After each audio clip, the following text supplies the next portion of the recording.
Selamat datang di video edukasi dari Magister Kenotariatan Universitas Brawijaya. Mari membahas mengenai tindak pidana perbankan. Assalamualaikum warahmatullahi wabarakatuh.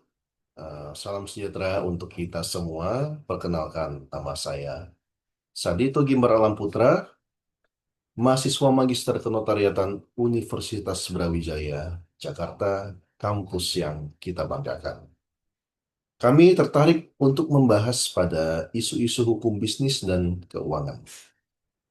Dan saya Weni Resti Pratiwi, saya juga merupakan salah satu mahasiswa Magister Kenotariatan dari UB Jakarta. Di video kali ini kami ingin mencoba membahas tema-tema hukum secara sistematis, namun tetap dalam bahasa yang mudah dipahami. Kali ini kita akan membahas tentang tindak pidana perbankan, mulai dari pengertian, dasar hukum, kategori pelanggaran, sampai satu contoh kasus aktual, yaitu BPR Pancadana di Depok. Tujuan kita adalah memberikan gambaran yang runut, sehingga pendengar, baik mahasiswa, praktisi, maupun masyarakat umum dapat memahami bagaimana hukum pidana bekerja dalam sektor perbankan. Apa itu tindak pidana perbankan? Pertama-tama, kita perlu memahami lebih dahulu apa yang dimaksud dengan tindak pidana perbankan. Secara sederhana, tindak pidana perbankan adalah tindak pidana yang berkaitan dengan pelanggaran dalam kegiatan perbankan. Artinya, perbuatan pidana tersebut terjadi di dalam aktivitas bank, seperti penghimpunan dana, penyaluran kredit, pengelolaan pembukuan, dan bentuk kegiatan usaha bank lainnya. Penting untuk dicatat bahwa tindakan perbankan tidak hanya menyangkut kepentingan bank sebagai badan usaha. Ia juga menyentuh kepentingan nasabah, pemerintah, dan masyarakat. Gangguan terhadap satu bank bisa berdampak pada stabilitas sistem keuangan secara lebih luas. Pelakunya pun dapat berasal dari pihak internal maupun pihak eksternal. Pihak internal mencakup komisaris, direksi, dan pegawai, sedangkan pihak eksternal dapat berupa nasabah atau pihak lain yang memiliki hubungan dengan bank. Di banyak kasus, yang menjadi sorotan adalah insider fraud, yaitu kecurangan yang dilakukan oleh orang dalam, ordal. Karena memiliki akses dan kewenangan, pelaku dari internal banyak bank dapat menimbulkan kerugian yang sangat besar sebelum tindakannya terdeteksi. Perbedaan tindak pidana perbankan dan tindak pidana di bidang perbankan. Selanjutnya, kita perlu membedakan dua istilah yang sering digunakan, yaitu yang pertama, tindak pidana perbankan, dan yang kedua, tindak pidana di bidang perbankan. Tindak pidana perbankan adalah tindak pidana yang dirumuskan secara khusus dalam Undang-Undang Perbankan. Dengan kata lain, ketentuan pidananya terdapat di dalam Undang-Undang Perbankan dan peraturan yang mengubah atau melengkapinya. Sementara itu, tindak pidana di bidang perbankan memiliki cakupan yang lebih luas. Ia meliputi semua tindak pidana yang berkaitan dengan aktivitas perbankan. Walaupun dasar hukumnya tidak selalu terdapat di Undang-Undang Perbankan. Misalnya, tindak pidana korupsi yang menggunakan bank milik negara, atau tindak pidana pencucian uang yang memanfaatkan rekening di bank. Dari sudut pandang sistem hukum, dapat dikatakan bahwa setiap tindak pidana perbankan termasuk dalam lingkup tindak pidana di bidang perbankan, tetapi tindak pidana di bidang perbankan tidak selalu merupakan tindak pidana perbankan menurut Undang-Undang Perbankan.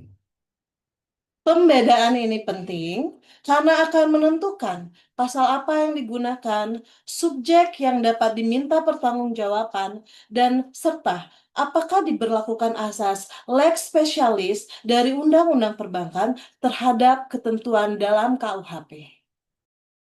Dasar hukum. Tindak pidana perbankan. Sekarang kita beralih ke dasar hukum yang menjadi landasan pengaturan tindak pidana perbankan.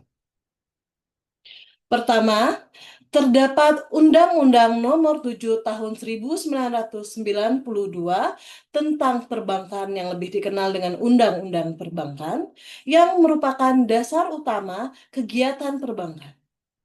Yang kedua, Undang-Undang Nomor 10 Tahun 1998 yang mengubah dan menyempurnakan Undang-Undang Nomor 7 Tahun 1992, termasuk di dalamnya pengaturan mengenai ketentuan pidana.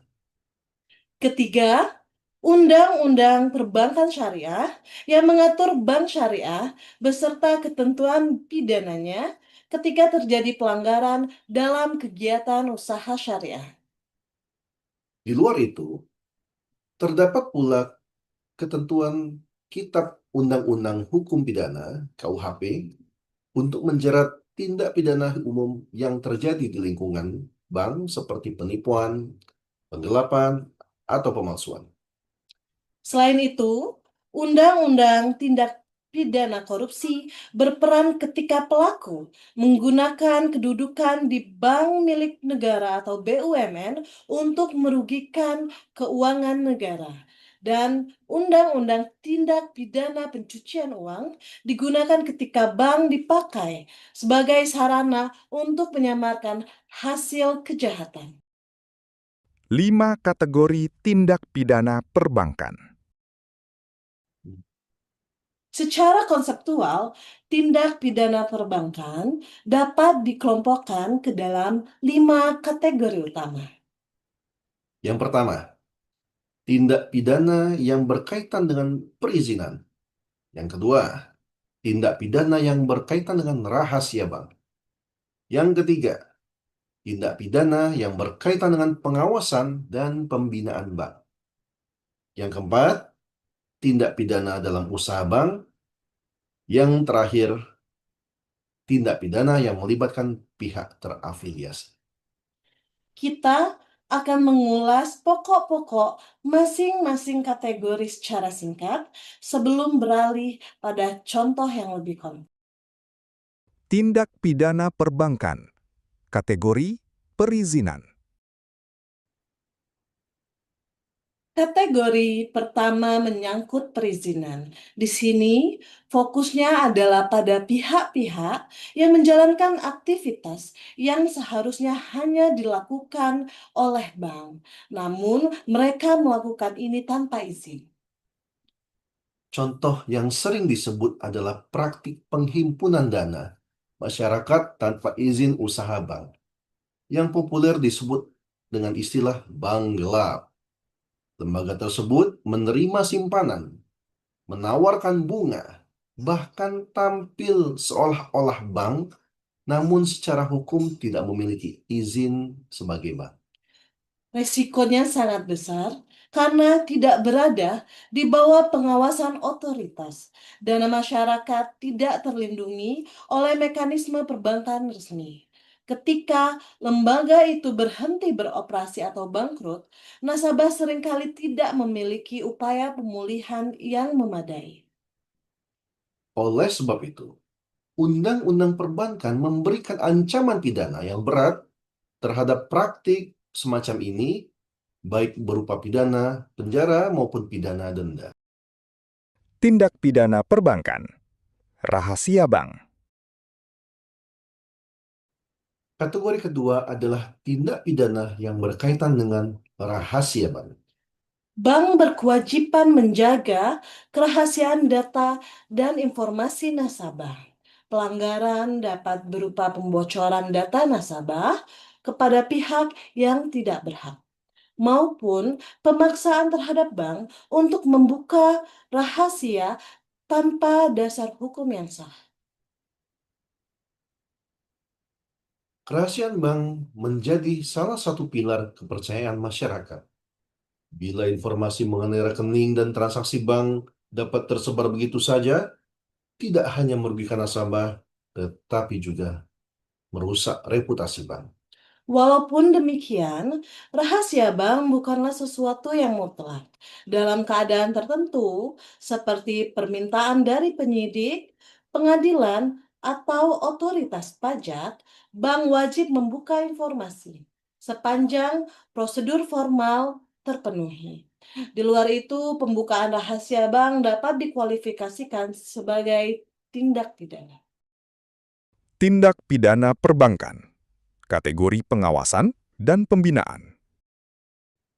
Kategori ketiga berkaitan dengan pengawasan dan pembinaan bank oleh otoritas yang berwenang. Bank memiliki kewajiban untuk menyampaikan laporan yang benar dan lengkap kepada otoritas, serta memberikan keterangan yang diminta dalam rangka pengawasan. Apabila bank, komisaris, direksi, atau pegawai tidak memberikan laporan yang menyesatkan, atau menghambat proses pengawasan, maka perbuatan tersebut dapat menjadi tindak pidana. Pengawasan hanya efektif bila didukung oleh data yang akurat.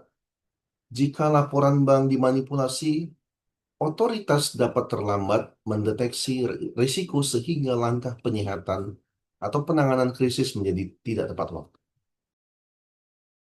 Tindak pidana perbankan. Kategori dalam usaha bank. Kategori keempat adalah tindak pidana dalam usaha bank. Di sini, pelanggaran terjadi pada kegiatan operasional bank itu sendiri.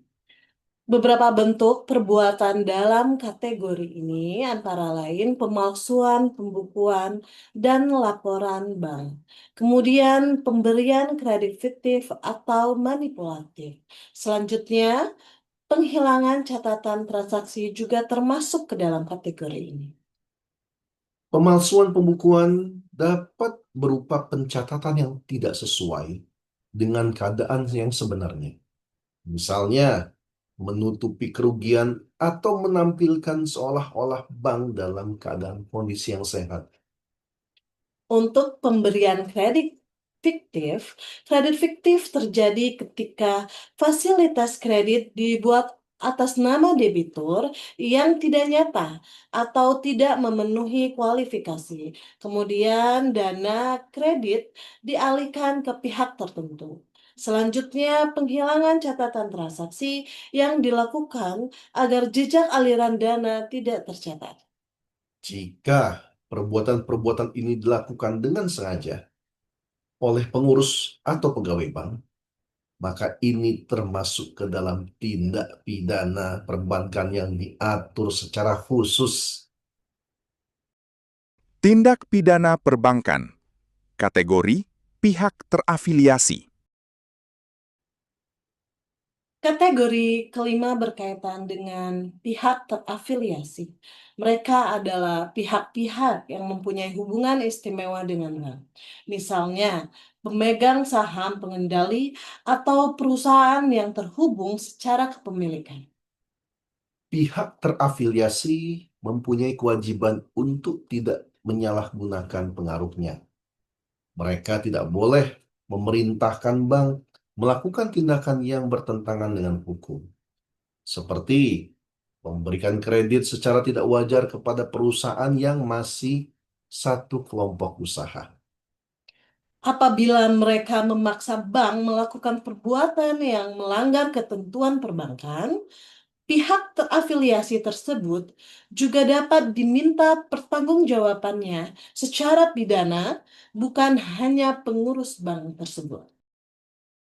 Jenis fraud dan peran audit internal. Jika dilihat dalam perspektif fraud, maka pelanggaran-pelanggaran ini bisa lagi kita kelompokkan menjadi beberapa jenis. Pertama, aset misappropriation, yaitu penyalahgunaan aset perusahaan, misalnya penggelapan kas, atau pemanfaatan aset bank untuk kepentingan pribadi. Kedua, fraudulent statements, yaitu maksudnya memanipulasi laporan keuangan, mengubah angka agar kinerja bank terlihat lebih baik daripada kenyataannya. Ketiga, corruption, yang mencakup konflik kepentingan, suap, dan kolusi. Misalnya, dalam pemberian kredit atau pengadaan barang atau jasa untuk bank tersebut. Untuk mencegah dan mendeteksi fraud, audit internal diperlukan dan sangat penting. Audit internal membantu meminimalisir risiko fraud, melakukan deteksi dini atas pelanggaran, dan memperkuat sistem pengendalian internal. Bagi kita yang berkecimpung di dunia kenotariatan, pemahaman ini juga relevan karena notaris sering berinteraksi dengan bank dalam penyusunan akta kredit, jaminan, dan dokumen lain yang dapat terkait dengan resiko fraud. Contoh kasus tindak pidana perbankan oleh BPR Pancadana Depok. Untuk memberikan ilustrasi yang konkret, mari kita bahas contoh kasus tindak pidana perbankan di contoh yang telah kita sebutkan tadi, yaitu BPR Pancadana Depok. Dalam kasus ini, terdapat dua modus utama, yaitu pencatatan palsu dan kredit fiktif. Perbuatan itu dilangsungkan dalam kurun waktu sekitar 2018 hingga 2024, 6 tahun ya, dan diungkap pada kasusnya pada tahun 2026 dengan melibatkan direksi dan pegawai bank. Baik, kita bahas untuk modus yang pertama terlebih dahulu, yaitu pencatatan palsu terhadap deposito. Modus pertama adalah pencatatan palsu. Terdapat 96 bilet deposito atas nama 35 deposan yang dicairkan tanpa pengetahuan pemiliknya dengan total sekitar 14,02 miliar rupiah. Secara administrasi, sistem bank mencatat seolah-olah nasabah telah mencairkan depositonya tersebut. Padahal nasabah tidak pernah memberikan instruksi pencairan. Perbedaan antara catatan bank dan kenyataan inilah yang menjadi bentuk pencatatan palsu dalam pembukuan. Modus yang kedua yaitu kredit fiktif dan manipulasi NPL. Modus kedua itu adalah pemberian kredit fiktif. Terdapat 660 fasilitas kredit fiktif kepada 646 debitur. Dengan baki debit sekitar 32,43 miliar pada Agustus 2024. Sebagian dana dari kredit fiktif tersebut digunakan untuk kepentingan pribadi, ngaku, dan sebagian lagi dipakai untuk memanipulasi rasio kredit bermasalah atau NPL, non-performing loan, sehingga kondisi bank tampak lebih baik dari kenyataannya. Dasar hukum dan kualifikasi. Kasus BPR Pancadana Depok. Dari contoh kasus BPR Pancadana Depok tersebut, kita akan coba untuk membahas dasar hukum dan kualifikasinya. Perbuatan-perbuatan yang dilakukan bank tersebut dijerat menggunakan pasal 49 ayat 1 huruf A dan atau huruf C Undang-Undang Nomor 4 Tahun 2023 tentang pengembangan dan penguatan sektor keuangan UU P2SK yang mengubah ketentuan pidana dalam Undang-Undang Perbankan. Ancaman pidana yang dapat dikenakan adalah pidana penjara maksimal 15 tahun dan denda maksimal 5 miliar bagi pelaku. Kasus ini dikualifikasikan sebagai tindak pidana perbankan khusus, bukan sekedar penipuan atau penggelapan menurut KUHP, karena menyangkut pembukuan bank dan melanggar prinsip kehati-hatian perbankan. Jika kita kaitkan dengan kategori yang tadi dibahas, kasus BPR Pancadana masuk terutama pada kategori tindak pidana dalam usaha bank. Namun, juga berdampak pada aspek pengawasan dan potensi keterlibatan pihak terafiliasi apabila ada pemanfaatan bank untuk kepentingan kelompok tertentu.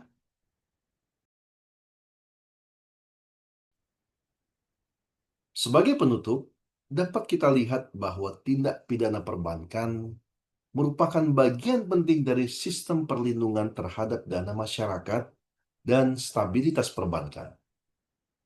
Dan ini diatur melalui berbagai ketentuan khusus maupun umum dalam peraturan perundang-undangan.